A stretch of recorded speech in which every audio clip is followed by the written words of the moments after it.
The Elastic Between Genes and Culture by Jerome Barkow, 1944. Summary of the argument and major concepts. If the cost of learning entirely by oneself are sufficiently high, suggests Boyd and Richardson, 1985, and if the environment is sufficiently homogeneous and stable to keep the cost of homogeneous and stable keep the cost of doing what others around one are doing sufficiently low, then selection will favor a reliance on socially transmitted information. For Boyd and Richardson, it was in just such circumstances that the human dependence on socially transmitted information on culture may have begun. This paper suggests that there are grounds for expecting such a dependency on culture when it is carried to the extreme typical of our species, to at times have genetically maladapted consequences. We should therefore expect at least some socially transmitted information to be fitness reducing for all or some segments of a local population. Although precise data are lacking, that does appear to be what we find. If socially transmitted information does at times tend to be fitness reducing, then under certain circumstances we may expect selection to favor individual level mechanisms that permit the individual not only to perform functions analogs to the editing and revising of received information, but to create new information as well. The question of why cultural presumably is not, on the whole, maladaptive may be of theoretical significance equal only to the problem of why culture often is adaptive. Two basic concepts in this paper are culture and maladaptation. Culture, for present purposes, is conceptualized as a pool of at least somewhat organized information of various kinds, socially transmitted within and across generation.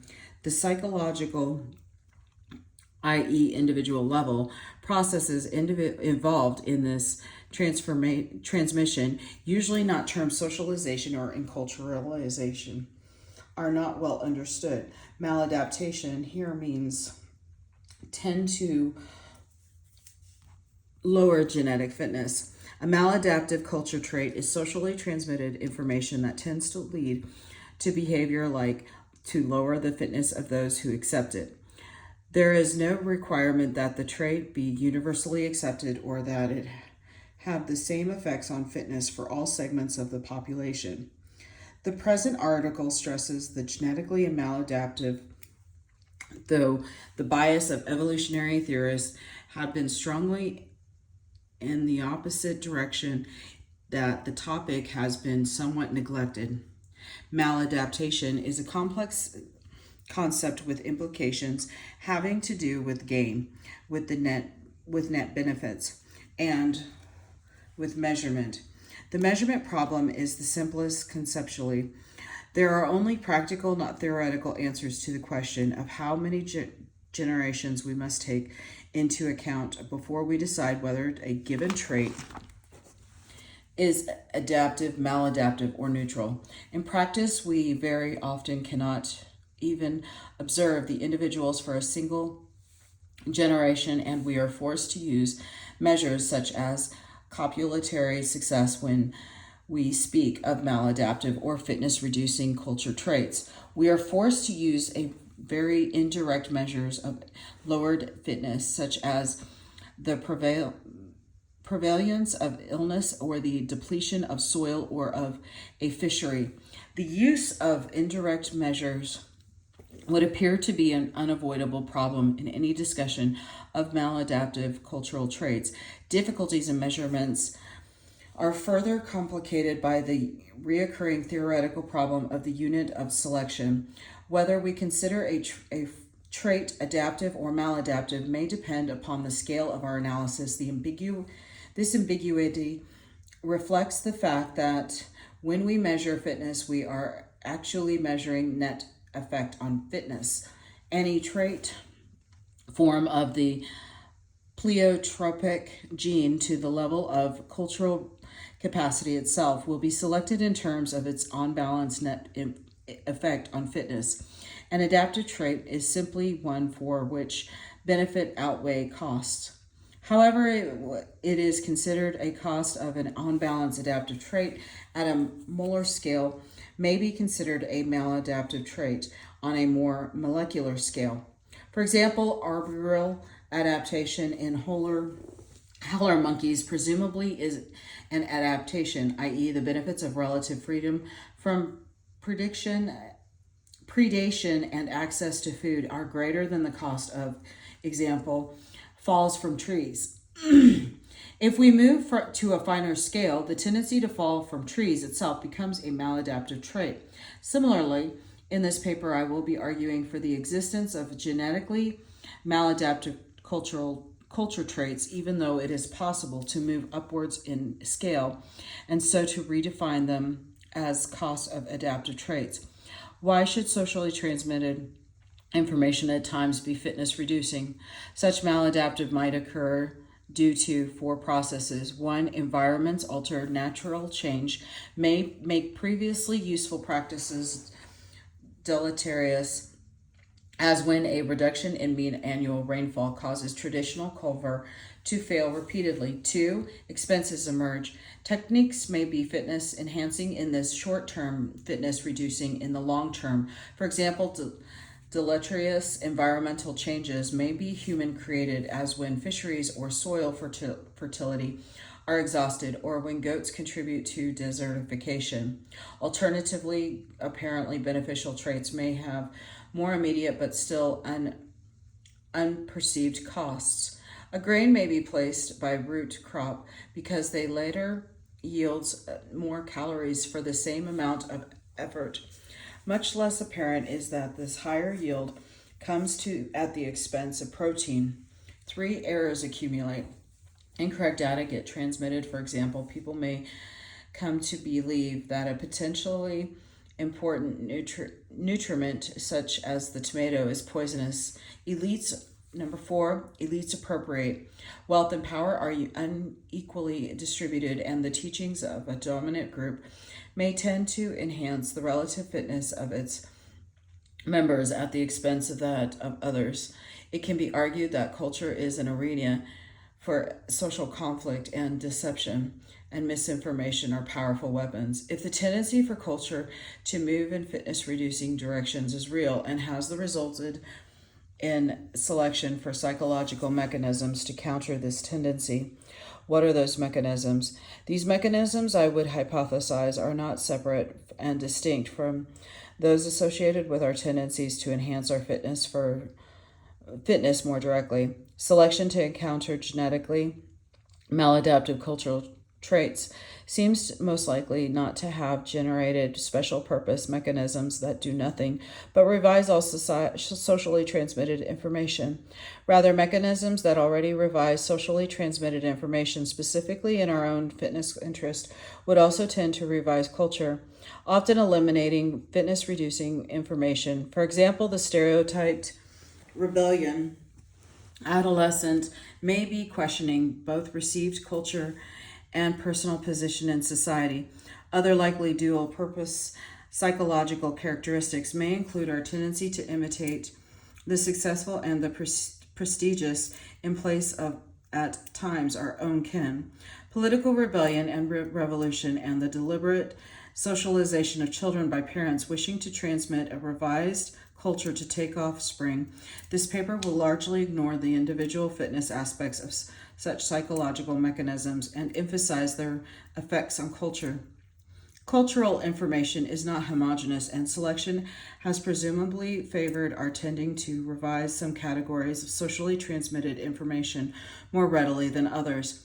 Communicational and other cognitive structures, for example, are probably relatively stable, while culturally provided strategies associated with prestige and social identity may often be examined and revised. Central to this article's arguments is a conception of cultural transmission and of biological evolution as intimately linked yet conceptually distinct. I view culture transmission and biological evolution as the two ends of an elastic band. Each pulls on the other. Processes at one end tend to generate fitness reducing socially transmitted information. Processes at the other tend to eliminate such information because both the stretching and the pulling back take place continually.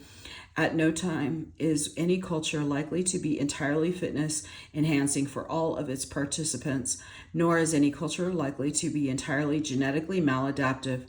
I will refer to culture's tendency to move in fitness reducing directions as cultures stretch. Processes tending to alter culture in fitness enhancing ways will be determined culture revision. Why should cultures tend to move in fitness reducing directions? Stretch. 4 processes may cause stretch. Environments alter, errors accumulate, elites appropriate, and expenses emerge. Environments alter. Imagine a static culture one not being modified by interaction among individuals. That culture's physical environment, like any other, alters with time. One result is that some of the information of which the culture is composed becomes fitness reducing because it is no longer relevant to the altered external environment. Previously fitness enhancing, culturally ordered behaviors now become fitness reducing. The relationship between the local population and its environment has altered. An ice age occurs or ends, annual rainfall declines, or new disease develops. A static culture in changing environment must eventually stretch. We need not wait for natural environmental deterioration to render our cultural adaptation obsolete. We can do it ourselves. Harden's tragedy of the common situation abound, in which unmitigated pursuit of private gain in the end makes all poorer. We can deplete our fisheries, wipe out our forests, or simply populate beyond the ability of our culture's resources and technology to support us. For example, the Mayans may have contributed to the collapse of their civilization by reducing the lengthy fallow period their slash and burn horticulture required until severe malnutrition affected all but the nobility. Many of the fitness strategies used by human beings are inherently likely to fail once they become common because of the nature of their frequency dependency. For such strategies, the probability of success decreases as the number of people following the strategy increases. For example, suppose a population grows and pressure increases on pasturage or on firewood supply, or perhaps on the fishery. On an effective individual's short-term strategy is to fish more. As more people fish more, the fish supply is depleted. A previously adapted cultural strategy for resource acquisition, when you need more fish, fish more, is no longer successful. The culture has stretched. The local population may now crash, immigrate, or develop alternative resource strategies. The last possibility represents a form of cultural revision. Errors accumulate. There is a limiting feature common to all information systems. Errors occur. The errors discussed here are those that are inadvertent. Example, not misinformation deliberately and self-servingly introduced by others. Errors can accumulate because any individual is likely to be in a position to test or verify only a small fraction of received culture. Indeed, much of culture knowledge is in principle inverifiable. Example, the cosmology and eschatology. Most of such unproven socially transmitted knowledge has little direct bearing on genetic fitness, but some does, as the 2 medical anthropology examples presented below, taken from my own fieldwork, are intended to illustrate. In these 2 cases, the information affects physical health but goes largely unchallenged. The May in the Hausa-speaking regions of northern Nigeria and southern Niger eat souls. Maya, the plural for Mayi, have something like hailstones in the stomach that enable them to see your soul. They crave it. If one of them is overcome by lust and begins to eat your soul, you will sicken and die unless he or she is forced to release it. When asked whether there really was such a thing as a Mei, informants would respond when they responded to at all to what to them were silly questions in about this manner. Oh, you are skeptical, are you? Do not people frequently sicken and die for no good reason? The Mei does that. Don't you see people sickening and dying like that? The existence of the soul's enter is self-evident. Ordinary people rarely get to rare sorry. Ordinary people rarely get to actually see a soul being eaten, but everyone knows soul eaters exist. In much of the English-speaking world, tiny invisible monsters eat people. They attack by the millions and billions. When they do, you will sicken and may die unless the MD provides the right substance to be ingested or injected at prescribed intervals in prescribed quantities. When questioned, an informant is likely to reply in this manner: "You are skeptical. Do not people sicken and die for no good reason? The existence of the germ is self-evident." Ordinary people rarely get to actually see a germ attacking a person, but everyone knows germs exist. The point of this pair of parables is not that such beliefs are necessarily fitness reducing, but that much of culture is unverified and often unverifiable. Medical anthropology readily provides additional examples of culturally transmitted, potentially fitness reducing misinformation. Thus, for centuries, cupping or bleeding was standard medical practice in large portions of the world. Analysis of the medical practices and pharmacopoeias of the cultures of the world reveals both highly effective curative techniques and ones likely to be both ineffective and dangerous. There is a general consensus that non-Western systems tend to be efficacious at the psychosocial level. Controversy exists, however, over their clinical utility and safety. For example, Taylor et al. 1973, page 208, point to the dangerousness of the mercury and other heavy metal compounds used both in the Ayurvedic and Islamic medicine. McLean points out that Yoruba practice of treating convulsions in children with medicine containing a strong solution of nicotine depresses brain activity dangerously, often to the point of deep unconsciousness.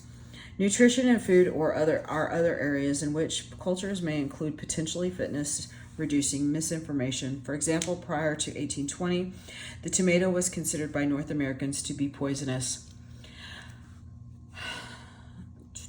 By dramatically eating a tomato on the courthouse steps of Salem, New Jersey, in that year, a single brave individual, Robert G. Johnston, revised his culture's classification of that fruit, moving it from poisonous to edible. Another example involves colostrum. In a number of the world's cultures, the pre-milk secretion colostrum, with its important immunity-confirming properties, is denied to the child. There is substantial evidence reviewed in Barkow and Hallett that this practice is deleterious to health, but it is unclear why it should occur.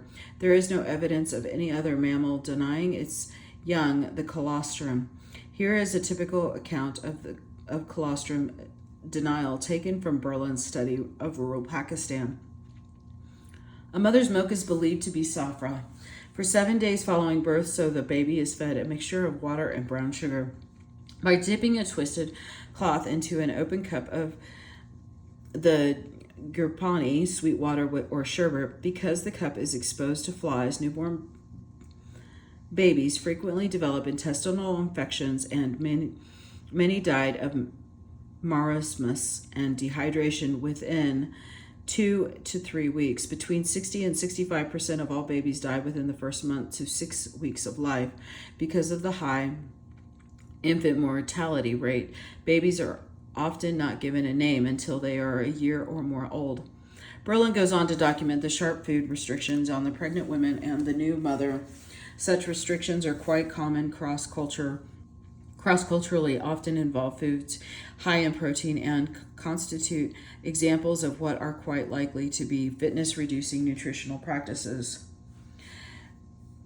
for a review of cultural restrictions on the nutrition of women and children, considered by some to be a major third world health problem, see Rosenberg, 1980. To return to theory, it has been argued that some fitness-reducing cultural information may be self-perpetuating in a manner analogous to the continuity of the genes themselves. Ball, 1984, accepts Darwin's 1976-1982 arguments that it is useful to think of a culture as consisting of memes or replicators and analogous to genes. A parasitic meme for Ball, page 147, promotes behavior that is adapted for itself but maladaptive for its organisms. His example is praise the Lord, send money, tell your friends, the Shakers, an American religious group of the last century that enjoined strict celibacy upon its members, ceased to exist when its rate of recruitment fell below its normal members' death rate. For Ball, parasitic memes ordinarily are expunged when natural selection results in psychological traits causing individuals to resist them. From the present perspective, such memes would be culturally transmitted information in that they produce fitness. They are stretch factors. Their elimination through natural selection would be genetic response. Elites appropriate.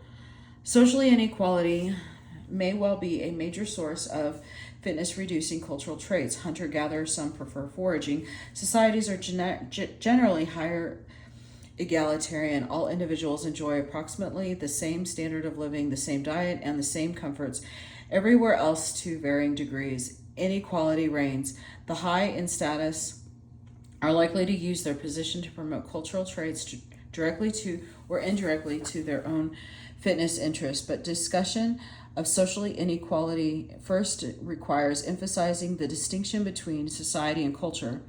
A society refers to an actual group of people and how they order their social relations. A culture, as was noted previously, refers to a body of socially transmitted information and is therefore a broader term than society. Because small-scale societies are usually culturally homogeneous, the terms are often used interchangeably. Larger-scale societies, however, generally include diverse cultures or subcultures, even where they do not.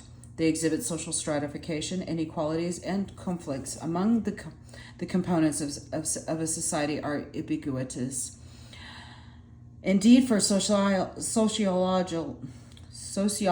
conflict theorists, conflict is the key to social process, but sociobiological theory of society, too, is necessarily a conflict theory. In sociobiological terms, the ultimate goal of the competition is not power, wealth, or control over the means of production. However often these are sought, they are not seen as ends in themselves, but rather as instruments for the attainment of reproductive advantage. There is a continuing discussion over the extent to which wealth, power, and prestige are indeed associated with reproductive advantage.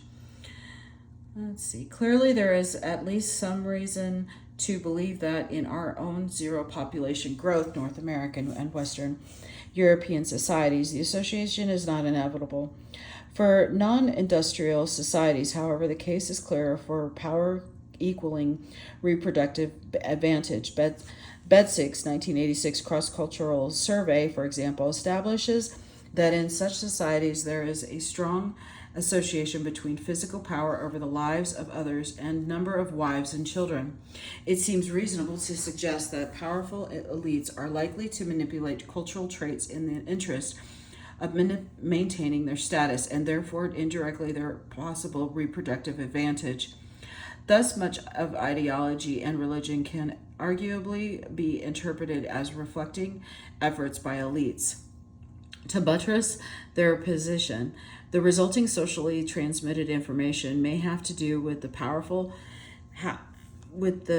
having much mana, as in parts of Oceania, having the approval of a personified supernatural being by God appointed, or ruling in the name of a dictatorship, or the proliterate.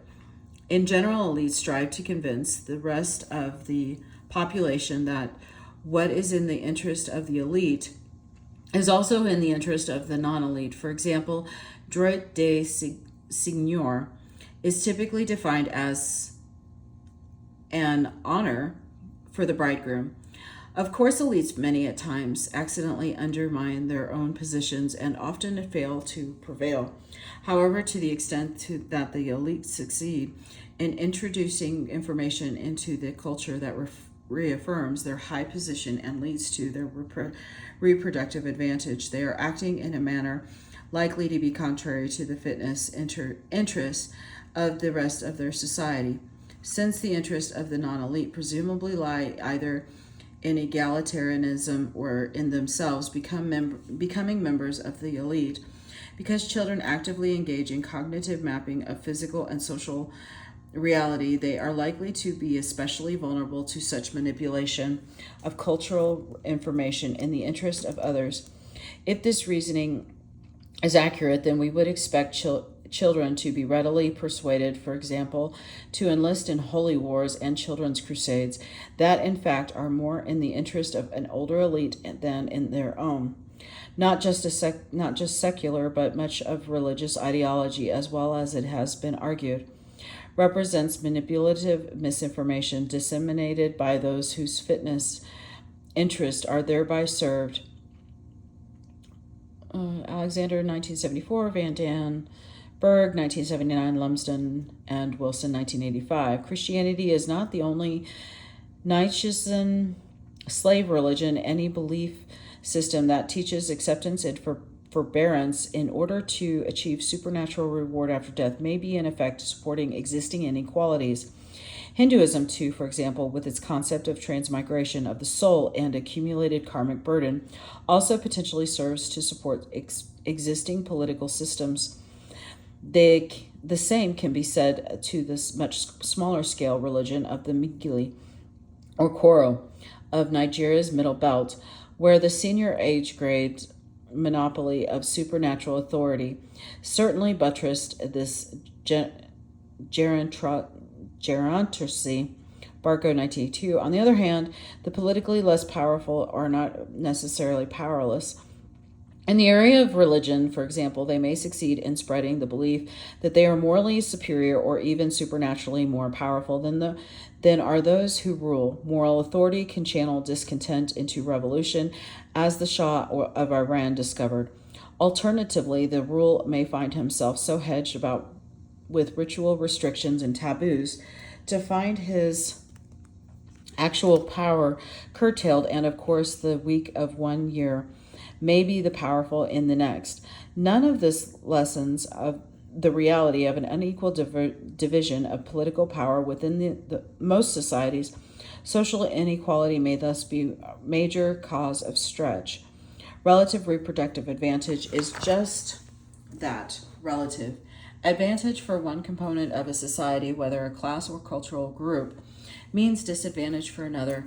The culture's pool of information can arguably be viewed as an arena for conflict, as each faction or stratum struggles to revise the common culture for its own advantage. The victors rewrite the history books, revise the genealogies, and recreate the religion from their perspective. The result is culture revision. From the perspective of the losers, the result of culture stretch. The transmission of culture involves conflicts over information. Advantages entail expenses trade-offs. Pharmaceuticals have both intended and unintended, or the side effects. Cultural traits are similar. Like a new drug, a new cultural trait is likely to be adopted when the benefits outweigh the costs. But costs and benefits in this case have to do with fitness. The cost of fitness of a cultural innovation may be considerable. For example, Brothwell, 1969, argue that vitamin C deficiency probably was known prior to the Neolithic. A forager's diet is likely to include a sufficient variety of fruits and vegetables to supply this nutrient. The Neolithic meant urban life farming and animal husbandry, and a greatly narrow diet. Unlike foragers, cultivators tend to limit the range of foods consumed and eventually to develop superfoods, staples such as maize, rice, bread, etc., that loom so large in the daily diet that they become synonymous with the idea of food. A meal without them is no meal, but a mere snack. Malnutrition is often the result because the smaller the range of foods consumed, the less likely the diet is to be balanced. It is reasonable to assume that the Neolithic on the whole meant fitness-enhancing cultural traits such as craft specialists and the production of surpluses, but its cost may, if the brothels are correct, have been greater risk of nutritional deficiency diseases. In similar fashion, irrigation, while obviously enhancing fitness by improving the food supply, has had an unanticipated negative consequences. In many parts of the world, for example, irrigation provides breeding places for the respective vectors of malaria and schistosomiasis. Without my wishing to espouse the cause of the lidities, it is nevertheless likely that every technological innovation carries with it some deleterious consequences. Costs as well as benefits exist, even when the latter outweigh the former. If one keeps them in mind, the earlier discussion of inequality, it is also common for the benefits of an innovation to be enjoyed by one segment of a society and the cost carried by another. In short, the adoption of beneficial cultural traits may be a cause of fitness-reducing culture stretch. I have now reviewed 4 processes, each of which may contribute to culture stretch, i.e. may add fitness-reducing information to the culture. But we also know, if only because our culture-bearing species continues to exist, that there must be a countervailing stretch-reducing processes in the next section. I will argue that it is psychological traits of our species that generate these stretch-reducing processes so that we continually revise our cultures. Mechanisms of cultural revision. I will assume that culture transmission and revision constitute a single set of processes with a single set of underlying mechanisms responsible for both. Unfortunately, our understanding of these processes and mechanisms is preliminary. The mechanisms possibly vary with the age of the individual, so that children, for example, may acquire cultural information in a manner different from that of adults. An assumption that is relatively uncontroversial, if restricted to language acquisition at least. I will also assume that culture transmission revisions vary with that category of cultural information involved. No theory of culture transmission revision of which I am aware deals with the interaction between age of individual and type of cultural information being transmitted, revised. What we do have currently are unintegrated theories that focus on the child, usually under the headings of socialization, personality development, cognitive development, and education, Levine, 1982. There are also approaches to culture transmission revision that take population genetics as their model. Example, Pullman. These theories focus on factors that are assumed to affect the relative frequencies of cultural units believed to be analogous to genes, but the very nature transmission theories must abridge and simplify precisely the ground covered by the child-centered theories, i.e. personality development, cognitive development, socialization practices, and education, while paying little or no attention to social processes involving conflict. Thus, while they are intriguing, these efforts represent only a point of departure, and it can be anticipated that they will become far more complex in the future. Richardson and Boyd, 1989. Present transmission models that do appear to be moving in the direction of incorporating more complex psychological level mechanisms in their models. Unfortunately, the discussion that follows will not rectify the lack of comprehensive theory of culture transmission revision. It will only focus on several people or probable mechanisms with which such a theory is likely to deal. Imitation and prestige. Children do not imitate indiscriminately. They imitate some people more than others. The more important, powerful, successful, and liked the other people are, the more a child will imitate them. Also, the people they see most often are the ones they imitate most. Parents fit all these criteria, and they are the primary models for a child during the early years. This quotation from a widely used American social psychology textbook indirectly explains much about both culture revision and culture stability. Human beings tend to give esteem to those who succeed in gaining or maintaining control over resources. The acquisition of cultural goals and plans depends heavily on the relative standing of those who model them. Thus, effective strategies for resource control will tend to proliferate in the culture at the expense of ineffective strategies. The prestigious hunter in his foraging society will be imitated by children. The many mother in the society with great esteem for fertility will be a role model. Yet suppose the game is gone, or it is the parents of the educated rather than of the numerous who are most respected. The prestige of the hunter and the perpetually pregnant will fall. In their place may be the fur trapper or the woman who sends her children to school. The children will now learn from these others, and the culture will be revised. Here is a less hypothetical account of the relationship among imitation, prestige, and culture change. The Migli Koro of Nigeria's Middle Belt were, until recently, a gerontocracy organized in terms of age grades. The senior age grade held most of the political and religious power. The age grade of vigorous younger men did most of the heavy physical labor required by this yam-growing society. Preparing hills in which to plant yams is an arduous task, and the younger men did it for the senior men, for all the women, and for each other. In the early 1960s, missionaries and a new road ended their isolation and changed their society radically and quickly. Younger Migli men and women were taught that their respected elders lied to them and that the gods they worshipped were not real gods.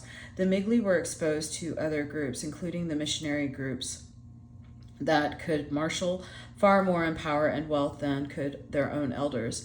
They learned that their people, including their elders, were despised as ignorant, dirty bush people whose purple galura pigment, with which they dyed their clothing, and their distinctive hairstyles were symbols of inferiority.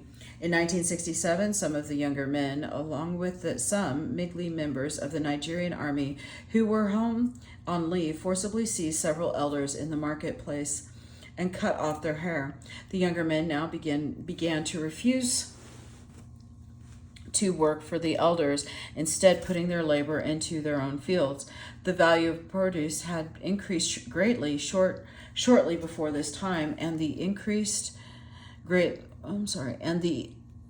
young men discovered how much money yams were now worth and what that money could buy.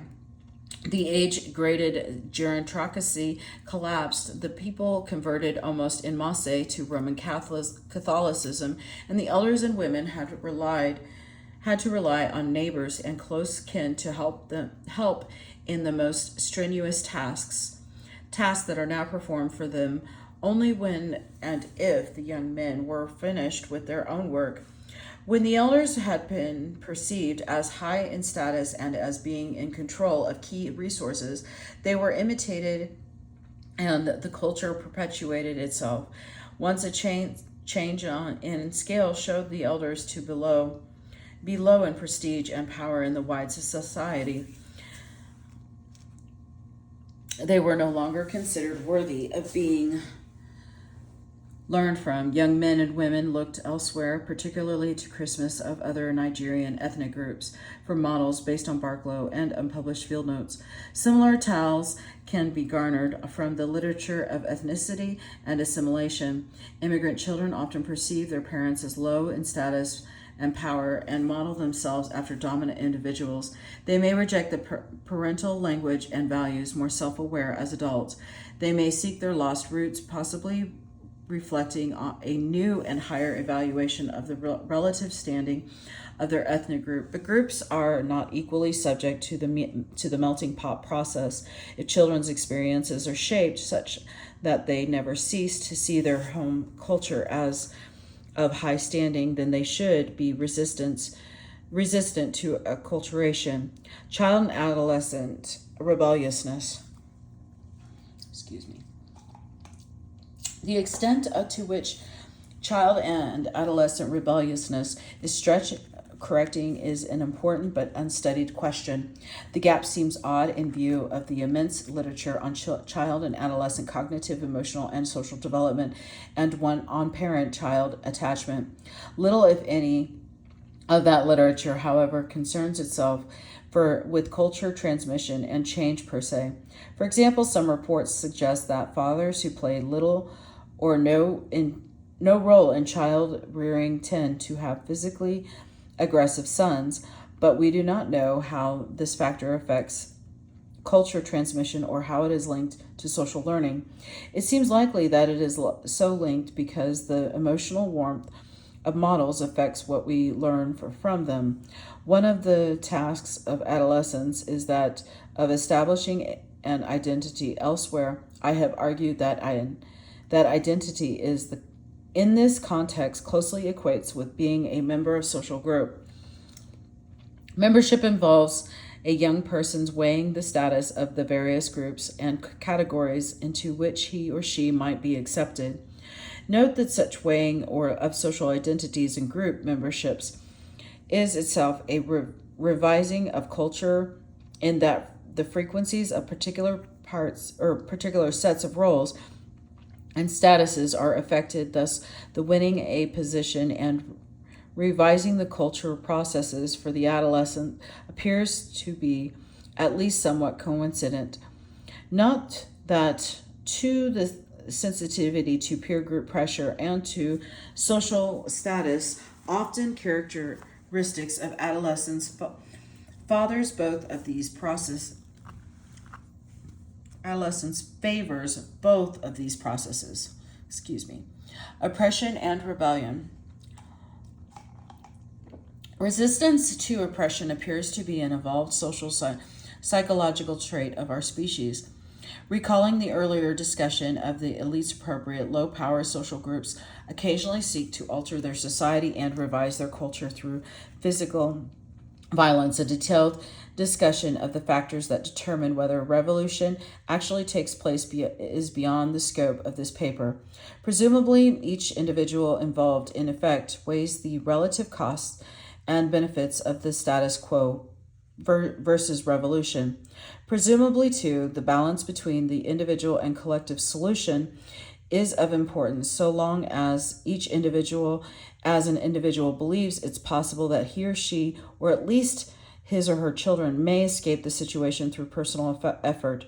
The rebellion is probably unlikely. Stable systems of oppression are probably those in which there is always reason to hope, and the most stable of all are those that appear to permit the upward mobility of the most able of the oppressed, thereby depriving the remainder of the oppressed of capable leadership. Caste systems depending heavily on physical features thus seem likely to be more unstable than are other factors because they presumably make it difficult for the low castes to believe in the promise of upward mobility. Where caste systems do succeed in attaining stability, they appear to rely heavily on religions that teach the oppressed that the reward for accepting their situation comes after death. Another evolved constellation of stretch-reducing social psychological traits involves our apparent readiness to revise culture in the face of external threats.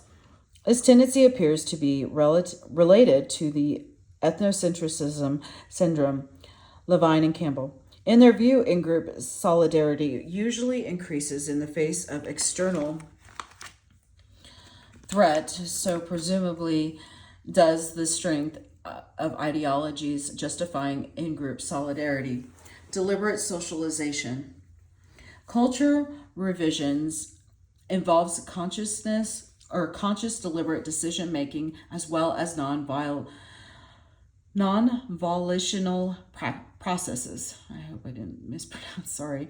These points can be illustrated by parental child training decisions. In 1968, a thoughtful Maguzawa father, a member of a historically resistant to Islam Hausa group of northern Nigeria, confided to me that he was giving one of his sons to the Christian missionaries to be educated, another to the Muslim teachers, Malams. He did not know which path was best for the future, but he was convinced that there was no future in his traditional religion.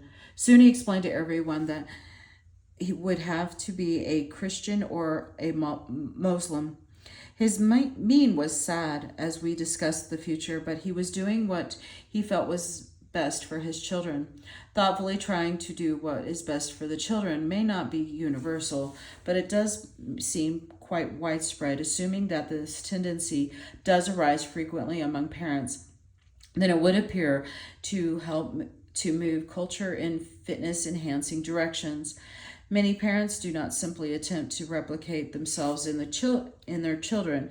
They try to prepare them for the future during times of change. That may mean deliberately socializing them in a new manner or deliberately exposing them to a socializing influence's absence during their own youth. The revision of maladaptive culture traits. We have seen that in theory, our cultures may include some fitness-reducing traits. What are the likely consequences of socially transmitted information that tends to lead to behavior that reduces genetic fitness? 4 possibilities will be discussed. If the information is stably transmitted for a sufficient number of generations while continuing to be maladaptive, then assuming sufficient relevant genetic variance in the gene pool and assuming at least partial genetic isolation of the local population, natural selection will tend to eliminate the information. Presumably, they will be selection for some kind of learning bias against the information, what Boyd and Richardson would term a direct bias. It has not, however, been established that the population structure and long-term cultural stability necessary for the process have ever existed. In modern hominid populations, a genetically based revision, therefore, is probably the least likely consequence of a maladaptive cultural trait. 2. Suppose the maladaptive trait is of a type that has a frequency recurred in the course of our evolution. Let us take the example, the labeling of a potential nutriment as a non-food. In such case, a selection might long ago have resulted in a revision mechanism, or more likely, in the strengthening of an existing individual fitness enhancing tendency that also revises this type of culture stretch. In the mislabeled nutriment case, one can conjecture that the mechanism might be the child's tendency to sample indiscriminately, or alternatively, that the mechanism is the tendency for those stricken by famine to be relatively unselective in their choice of food. Such mechanisms appear to have both individual fitness enhancing and culture revising consequences. For example, the adults might be lying to the child about favored foods in order to keep them for themselves, or simply be wrong about what is edible, while the starving have little to lose and much to gain by experimenting with new foods. Either mechanism might both enhance individual fitness and at the same time revise culture by correcting the mislabeling of nutriment. These examples illustrate how, when appropriate psychological mechanisms already exist, fitness-reducing information may be eliminated quickly. If, on the other hand, the maladaptive trait is quite novel and is not affected by existing psychological mechanisms, then the trait may endure. The medical system and colostrum denial examples presented earlier appear to be of this nature. Contraception plus the female's control over her own fertility may be another novel and, at least at times fitness-reducing trait, as Barkow and Burley have argued. Decoupling copulation from gravidity has left people free to seek the former without risk of the latter. The frequency with which individuals in our own society are choosing to have one or more or no children suggests that our species lacks psychological mechanism that is to fertility reduction that what the tendency of the starving to sample anything is to the mislabeling of nutriments. Suppose the maladaptive trait has negative consequences only for the less powerful, but is adaptive for the powerful. In a society marked by great social inequality, all things equal, it seems reasonable to expect the information in question to endure longer than it would where its respective effects on the powerful and powerless reversed. Number 4, there is little reason to expect advantages entail expenses, cultural traits to be revised because until the long-term expenses actually arrive, these traits are not maladaptive, but adaptive. The only mechanism likely to correct such traits early is that the deliberate socialization, as when parents predict that the fisheries will even eventually be depleted and train their offspring for other kinds of economic activity. Maladaptive versus collective good, a caveat. Cultural traits apparently maladaptive at the level of the individual may be adaptive for the group, perhaps helping maintain the high level of human cooperativeness and sociality. Such traits might include non-reciprocal altruism, patriotism, and willingness to accept a lower social rank than one might otherwise achieve. Campbell and Boyd and Richardson argue that for the possibility of group selection at the cultural level, in their view, the more internally cooperative cultures may have been more like Kua cultures to survive and reproduce. In spite of the depressed genetic fitness of particularly norm observing individuals, Campbell has repeatedly emphasized the role of internalized norms, morality, and religion in restraining individual selfishness for the benefits of the collectivity. Conclusions and research implications: the individual and looseness of fit. Culture transmission has been presented here as a highly problematic process, with each individual in each generation being a reviser, editor, and often a socially transmitted information. Through the individual may revise culture in fitness enhancing ways, he or she is also capable of error, the culture revision psychological mechanisms being very approximate. We are very far indeed from old anthropological notion of an automatic process of enculturation, during which individuals served only as successive generations of passive pitchers for the storing and pouring of the unchanging waters of culture. If this paper's argument is for socially transmitted information readily moving in fitness reducing directions are at all valid, and if it is correct that the revision process is not necessarily successful, then we should expect some cultural traits to be maladaptive. The relationship between genetic fitness and culture is apparently loose and not always predictable. This looseness has implications for research strategies and human sociobiology, the most important of which is that the testing of whether culturally ordered behaviors do or do not optimize fitness is an inherently weak research strategy. Elsewhere, footnote, and Barkow and Burley, 1980. I have argued that a cultural trait may, for the moment, enhance fitness purely as an epiphenomenon. With no implications for either past or future selection. We now see that cultural traits may also at times reduce fitness, thus without detailed specification of the particular individual level evolved mechanisms involved. Adaptationist interpretations of cultural traits are unconvincing. Moreover, even the strongest confirmation that culturally patterned behavior is consistent with a fitness optimization model begs the question of the process. What are the underlying mechanisms? What is the nature of the social interaction that generates this fitness? An alternative and perhaps complementary strategy to that of attempting to match fitness optimization model and culture trait is to focus on the psychological level of mechanisms. This latter strategy can exist on its own, or it can complement research on the match between optimization models and cultural traits by seeking the intervening processes. In any event, it is difficult to see how we can arrive at a sociobiological theory of culture and cultural transmission and change until the individual level of psychological mechanisms affect socially transmitted information are better known.